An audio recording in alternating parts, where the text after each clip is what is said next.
आज हम बात करेंगे दुनिया की सबसे प्राचीन भाषा संस्कृत की।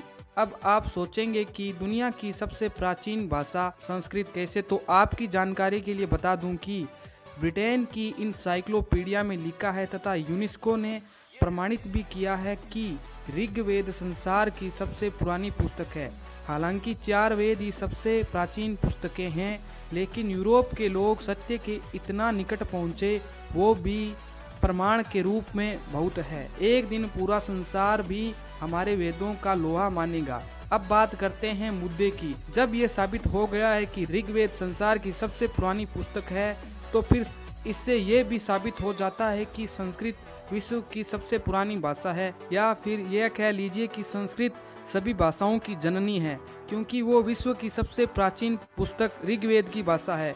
अब आप लोग जिस संस्कृत भाषा को बीते जमाने की मानते हैं, उस संस्कृत को सीखने में लगे हैं अनेक विकसित देश।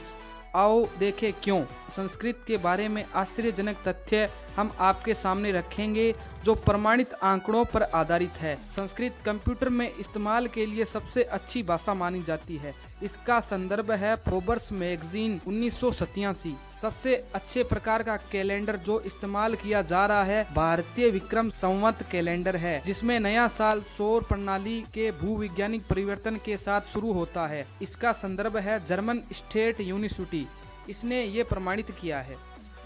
दवा के लिए सबसे उपयोगी भाषा अर्थात संस्कृत में बात करने से व्यक्ति स्वस्थ और बीपी, मधुमेह, कोलेस्ट्रॉल आदि जैसे रोगों से मुक्त हो जाता है। संस्कृत में बात करने से मानव शरीर का तंत्रिका तंत्र सक्रिय रहता है, जिससे कि व्यक्ति का शरीर सकारात्मक आवेश यानी पॉजिटिव चार्ज के साथ सक्रिय रहता है। इसका संदर्भ है अमेरिकन हिंदू यूनिवर्सिटी। ये तथ्य शोध के बाद के हैं। संस्कृत वह भाषा है जो अपनी पुस्तकों वेद, उपनिषद, श्रुति, स्मृति, महाभारत, रामायण, पुराण आदि में सबसे उन्नत टेक्नोलॉजी यानी प्रौद्योगिकी रखती है। इसका संदर्भ दिया है या इस पर रिसर्च किया है रशियन स्टेट यूनिवर्सिटी ने। नासा के पास 60,000 ताड़ के पत्तों की पांडुलिपियां हैं, जिनका नासा अध्ययन एक लंबे समय से कर रही है। असत्यापित रिपोर्ट का कहना है कि रूसी, जर्मन, जापानी, अमेरिकी सक्रिय रूप से प्राचीन वैदिक पवित्र पुस्तकों से कई चीज़ों पर शोध कर रहे हैं और उन्हें वापस दुनिया के सामने अपने नाम से रख रहे हैं, यानी वो सब हमारी ही तकनीक को हमें ही बेच रहे हैं और हम भी उसे बड़े चाव से खरीद कर खुश होते हैं और ये कहते हैं कि भैया देखो विज्ञान तो तरक्की कर रहा है, जबकि हम लोगों ने अपने पवित्र प्राचीन पुस्तकों का अध्ययन करना छोड़ दिया है। दुनिया के देशों में एक या अधिक संस्कृत विश्वविद्यालय संस्कृत के बारे में अध्ययन और नई टेक्नोलॉजी प्राप्त करने के लिए यानी हमारे प्राचीन ग्रंथों में से नई टेक्नोलॉजी प्राप्त करने के लिए लगे हुए हैं, लेकिन संस्कृत को समर्पित उसके वास्तविक अध्ययन के लिए एक भी संस्कृत विश्वविद्यालय भारत में नहीं है। दुनिया की सभी भाषाओं की माँ संस्कृत है। सभी भाषाएं 97% तक प्रत्यक्ष या परोक्ष रूप से इस भाषा से प्रभावित है। इसका संदर्भ है UANO।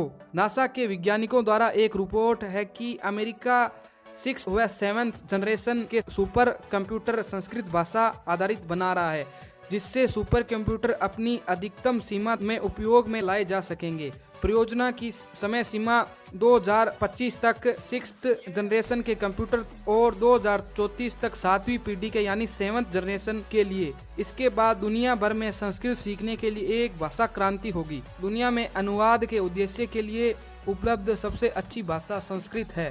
संदर्भ है फोर्ब्स पत्रिका 1985। संस्कृत भाषा वर्तमान में उन्नत क्रिलियन फोटोग्राफी, एक बार और बता देता हूँ, उन्नत क्रिलियन फोटोग्राफी तकनीक में इस्तेमाल की जा रही है। वर्तमान में उन्नत क्रिलियन फोटोग्राफी तकनीक सिर्फ रूस और संयुक्त राज्य अमेरिका में ही है। भारत के पास आज सरल क्रिलियन फोटोग्राफी भी नहीं है। अमेरिका, रूस, Sweden, Germany, Britain, France, Japan और ऑस्ट्रिया वर्तमान में भरतनाट्यम और नटराज के महत्व के बारे में शोध कर रहे हैं। ब्रिटेन वर्तमान में हमारे श्री चक्र पर आधारित एक रक्षा प्रणाली पर शोध कर रहा है। तो आने वाला समय अंग्रेजी का नहीं संस्कृत का है। इसे सीखें और तथा औरों को भी सिखाएं और देश को विकास के मार्ग पर लगाएं। अमेरिका की सबसे बड़ी संस्था नासा ने संस्कृत भाषा को अंतरिक्ष में कोई भी मैसेज भेजने के लिए सबसे उपयोगी भाषा माना है। नासा के वैज्ञानिकों की माने तो जब वह स्पेस ट्रेवलर्स को यानी अंतरिक्ष यात्रियों को मैसेज भेजते थे तो उनके वाक्य उल्टे हो जाते थे। इस वजह से मैसेज का अर्थ ही बदल जाता था। उन्होंने संदेश भेजने का प्रयास अंतरिक्ष यात्रियों को कई भाषाओं में किया, लेकिन हर बार यही समस्या उनके सामने आई। अंत में उन्होंने संस्कृत भाषा में अंतरिक्ष यात्रियों यानी स्पेस ट्रेवलर्स को मैसेज भेजे और वह सफल हुए, क्योंकि संस्कृत में वाक्य उल्टे हो जाने पर भी अपना अर्थ नहीं बदलते। यह रोचक जानकारी हाल ही में एक समारोह में दिल्ली सरकार के प्राच्य विद्या प्रतिष्ठान के निर्देशक डॉक्टर जीतराम भट्ट ने दी थी। हमारे प्राचीन वैदिक ग्रंथों में ऐसा विज्ञान छिपा था जो आज उतना ही नवीन है जितना कि ये सूर्य नवीन है और आज का ये दिन नवीन है। तो मित्रों, यदि आप चाहते हैं कि हमारा चैनल वैदिक ग्रंथों में से वैज्ञानिक जानकारियाँ आपके सामने रखता रहे तो कृपया करके हमारे चैनल को जरूर सब्सक्राइब करें। ध्यान रखें मित्रों, यदि आप हमारे चैनल को सब्सक्राइब करते हैं और अपनी राय हमारे चैनल के कमेंट बॉक्स में देते हैं तो यकीन मानिए एक नया वीडियो बनाने के लिए आपका एक सब्सक्राइब, आपका एक कमेंट हमें उत्साहित करता है। मिलते हैं मित्रों अगली वैज्ञानिक और वैदिक जानकारी के साथ।